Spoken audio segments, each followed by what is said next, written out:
皆さん、こんにちは。藪基礎デッサン講座の藪下です。基礎デッサン講座初級編も予定していた20回が終わりましたので、各回を短縮版としてまとめてみました。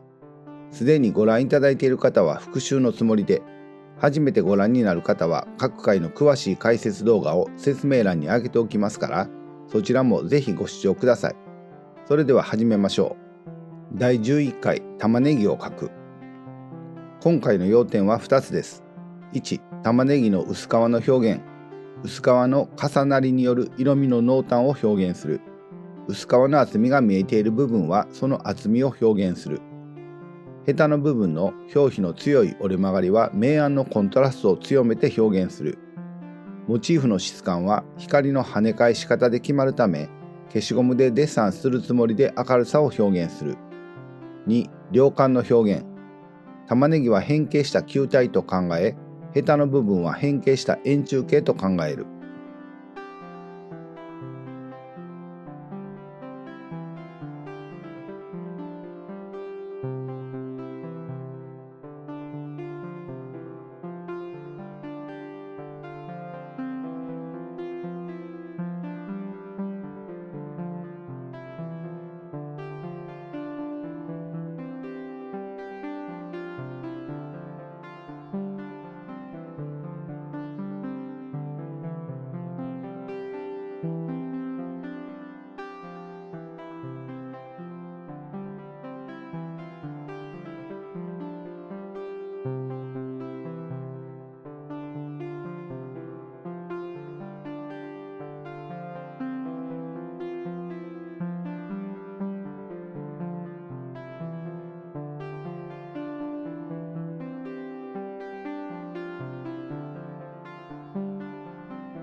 第12回ワイングラスとビー玉を描く。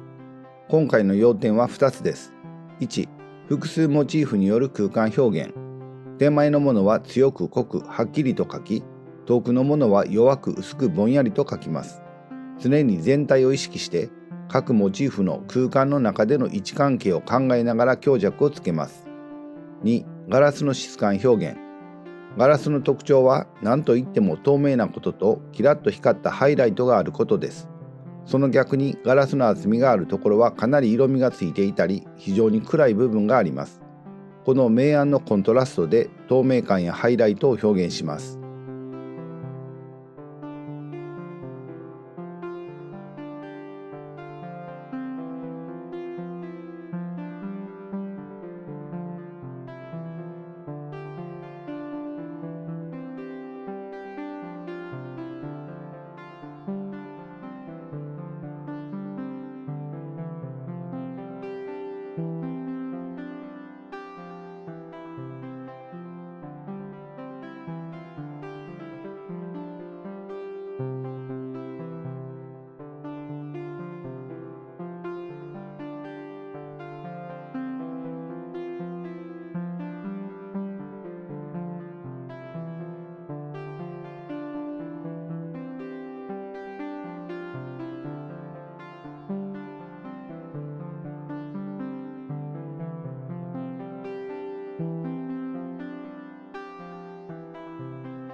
第13回開いた本を書く。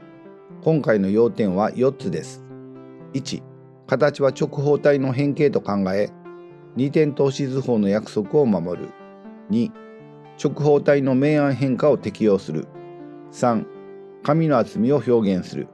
紙の厚みの見える部分はしっかり紙の厚みを表現します。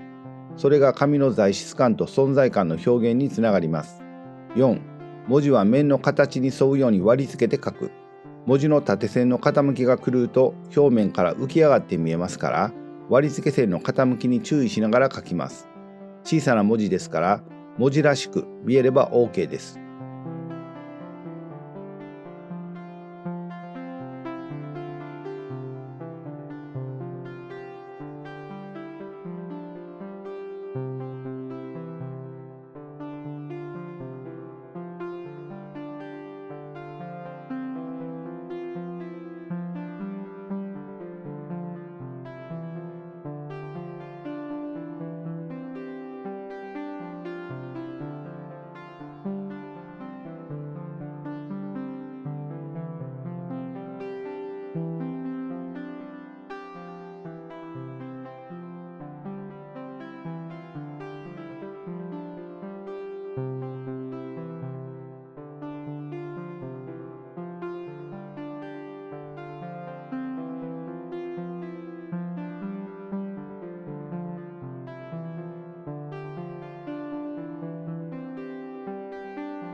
第14回お玉を描く。今回の要点は4つです。1、お玉部分の楕円の形は斜めに傾いた長方形に内接するものとして描く。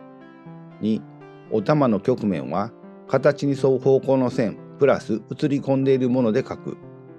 映っている通りに描くことは短時間ではできませんが、それらしさを表現します。3、ステンレスの厚みを表現する。厚みの表現がお玉の材質感と存在感の表現につながります。4、ハイライトは明暗のコントラストで表現する。ステンレスのキラッと光ったハイライトや明るい部分は暗い部分とのコントラストを強めることで表現します。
第15回人参と馬鈴薯を書く。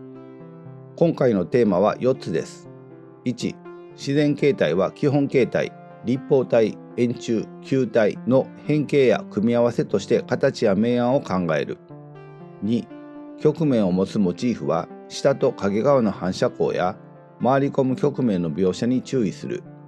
3、上から見た時の各モチーフの位置関係を意識する。手前と奥の距離を考えて、手前は強く濃くはっきりと書き、奥に行くほど弱く薄くぼんやりと書くことで空間を表現します。また台紙上の影も空間表現に活用します。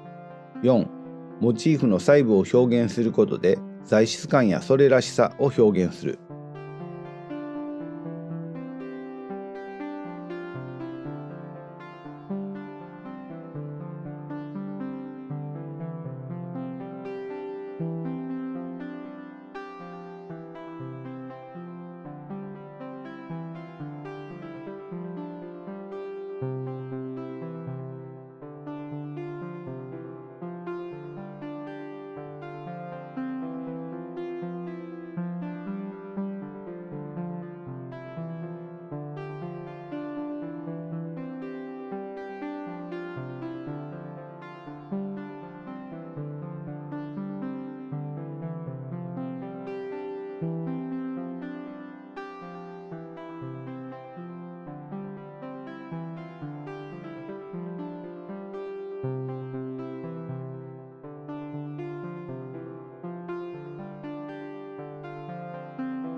はい、皆さんいかがでしたか？今回は基礎デッサン講座初級編の第11回から15回までの短縮版をお送りしました。各回の詳しい解説動画を説明欄に上げておきますから、そちらもぜひご視聴ください。チャンネル登録、グッドボタン、コメントもお願いしますね。それではまた次回の動画でお会いしましょう。皆さんごきげんよう。